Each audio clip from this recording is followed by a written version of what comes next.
Ben ortalama 20-25 yıldır tarımla uğraşıyorum. Daha önce Bursa Kesel'de bu işle uğraşıyordum. Ama 5-6 senedir de Ovac'ta bu işle uğraşıyorum. Ya bizim aslında bu cins çilek, albinyon çileği, özellikle bu cins Ovacık bölgesine çok uyumludur.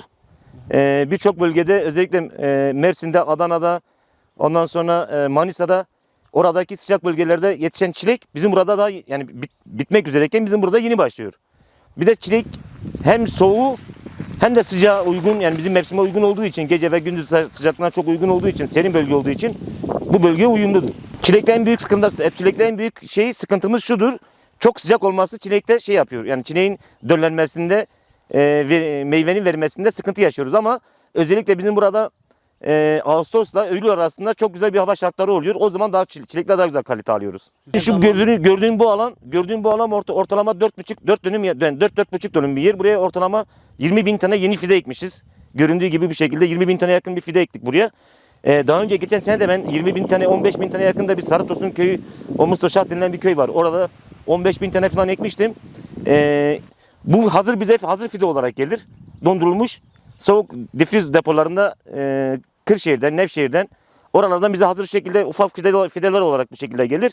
Bunları Mayıs ayı gibi, Mayıs'ın ortası gibi buradaki hava koşullarına müsait olduğu zaman içerisinde o şekilde ekiyoruz.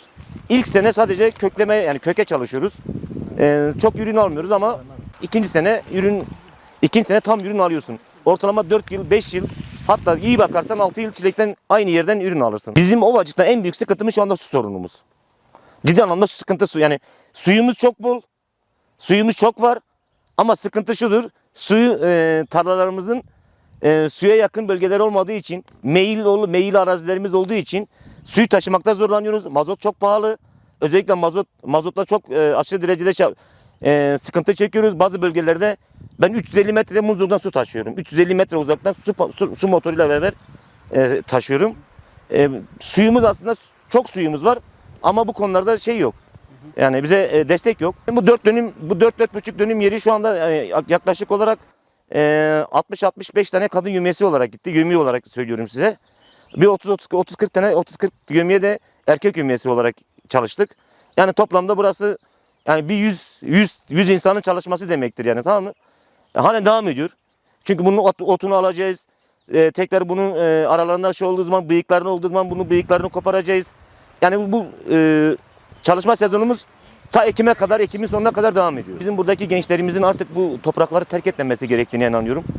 Özellikle kendisini, yani ailelerimizin çocuklarına bu konularda yardımcı olmalarını, özellikle gençlerin, yani bu coğrafyada yaşayan gençlerimizin kendi topraklarına sahip çıkıp kendi topraklarında bu emekle beraber yani bu tür ürünlere girmeleri, sadece çilek üzerine değil, başka ürünlerde, tarım üzerine de kendilerini geliştirebilirler.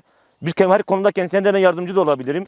Gençlerimiz topraklarını, memleketin çocukları kendi topraklarını, kendi şeylerini bırakıp başka yerlere gidiyorlar.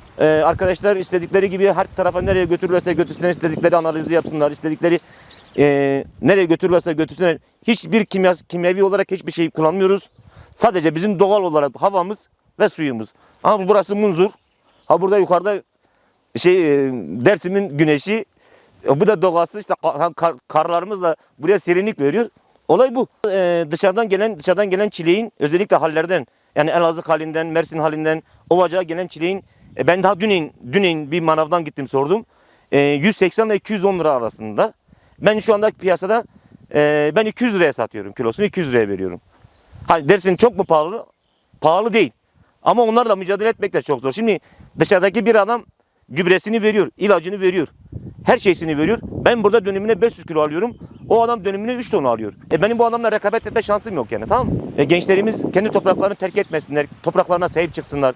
Bu coğrafyanın çocuklarıdır. Bu coğrafyanın çocukları bu topraklara sahip çıkarsa yarın öbür gün biz bu tarım arazilerini geliştirirsek burada maden projesi olmaz. Burada çok sanayi buraya gelişmez. Amacımız şu. Benim en büyük hedeflerimden bir tanesi şudur. Eğer bu işi biraz daha, çünkü şu anda ben 10 dönüme yakın bir çilek alanı bende var.